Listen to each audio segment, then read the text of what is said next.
નમસ્કાર દર્શક મિત્રો, બોટાદ દસ્તક ન્યૂઝમાં આપનું હાર્દિક સ્વાગત છે। હું છું એલડી મકવાણા। આપ જોઈ રહ્યા છો બોટાદ દસ્તક ન્યૂઝ। હવે પછીના સમાચાર વિગતવાર।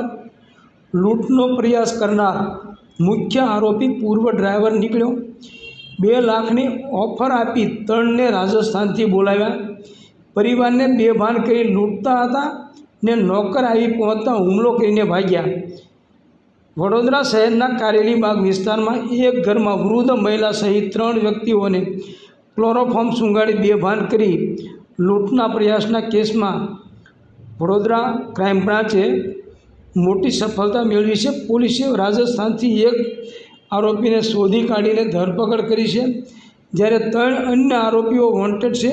આ કેસમાં મુખ્ય આરોપી ઘરનો પૂર્વ ડ્રાઈવર જ છે, જેણે ઘરમાં મોટી રકમ હોવાની માહિતીના આધારે કાવતરું રચ્યું હતું। 18 સપ્ટેમ્બર 2025ના બપોરે આશરે 3:30 વાગ્યાની આસપાસ કારેલીબાગના મુક્તાનંદ સર્કલ પાસે આવેલી આમ્રપાલી સોસાયટીમાં આ ઘટના બની હતી। 3 અજાણ્યા વ્યક્તિઓ ઘરના પાછળના ખુલ્લા દરવાજામાંથી અંદર ઘૂસ્યા હતા। તે સમયે વૃદ્ધ મહિલા, તેમની પૌત્રી અને તેમનો પૌત્ર ઘરમાં હાજર હતા। આરોપીઓએ ત્રણેયને રૂમાલમાં ક્લોરોફોર્મ સૂંઘાડી બેભાન કરી દીધા અને ઘરમાં રાખેલી કિંમતી વસ્તુઓની લૂંટ કરવાનો પ્રયાસ કર્યો હતો।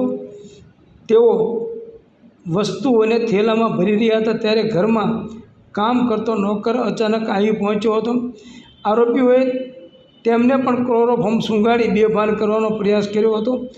તેમના ખીચામાંથી મોબાઈલ ઝૂંટવી લેવાની કોશિશ કરી હતી અને પાછળથી માથા પર બોથડ વસ્તુ વડે હુમલો કરી ઈજા પહોંચાડી હતી।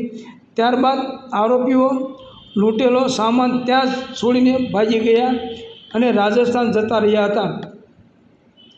વડોદરા ક્રાઇમ બ્રાન્ચના PI police inspector R G Jadeja, H D Tunwar અને એનજી જાડેજાની ટીમોએ ઘટના સ્થળની મુલાકાત લીધી અને ટેકનિકલ તથા હ્યુમન સોર્સની મદદથી તપાસ આગળ વધારી હતી।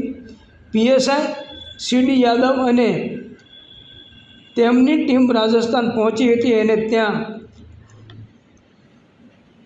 તપાસ કરતા એક આરોપી અભિમન્યુ વિક્રમસિંહ રાજપૂત, ઉંમર વર્ષ 24 વર્ષ, રહેવાસી ગામ ભિંડારા, તાલુકો સુમેરપુર, જિલ્લો પાલી, રાજસ્થાન અને તેના ગામમાંથી ઝડપી પાડ્યો હતો। તેની પૂછપરછમાં લૂંટનો ભેદ ખુલ્યો હતો। આરોપીની અટકાયત કરીને વધુ તપાસ માટે કારેલીબાગ પોલીસને સોંપવામાં આવ્યો છે। મુખ્ય આરોપી જસવંતસિંહે ઘરમાં મોટી રકમ હોવાની જાણકારીના આધારે કાવતરું રચ્યું હતું। તેણે રાજસ્થાનના કેસરસિંહ ભાયલના માધ્યમથી અભિમન્યુ અને વિક્રમસિંહને વડોદરા બોલાવ્યા હતા। તેઓને 14 થી 18 સપ્ટેમ્બર સુધી વડોદરાની અલગ અલગ હોટલ અને ગેસ્ટ હાઉસમાં રાખ્યા અને ઘરની રેકી કરી કામ પાર પાડવા માટે તેઓને 1.5 થી 2 લાખ રૂપિયાની લાલચ આપી હતી। વિક્રમસિંહે ક્લોરોફોર્મની વ્યવસ્થા કરી હતી। ઘટના બાદ તમામ આરોપીઓ રાજસ્થાન ભાગી ગયા હતા। આ કેસમાં કુલ 4 આરોપીઓ છે। પકડાયેલો આરોપી અભિમન્યુ વિક્રમસિંહ રાજપૂત, ઉંમર વર્ષ 24, રહેવાસી ભિંડારા, તાલુકો સુમેરપુર, જિલ્લો પાલી, રાજસ્થાન।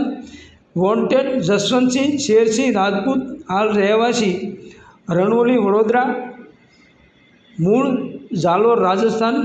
આ મુખ્ય આરોપી છે, જે ઘરમાં પહેલાં ડ્રાઈવર તરીકે કામ કરતો હતો અને તેને ઘરમાં મોટી રકમ હોવાની માહિતી હતી।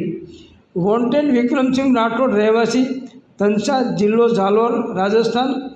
વોન્ટેડ કેસરસિંહ વિજયસિંહ ભાયલ, રહેવાસી ગામ રમણિયા, જિલ્લો બાલોતરા, તાલુકો રાજસ્થાન। Botad Dastak news, L D Makwana, Botad.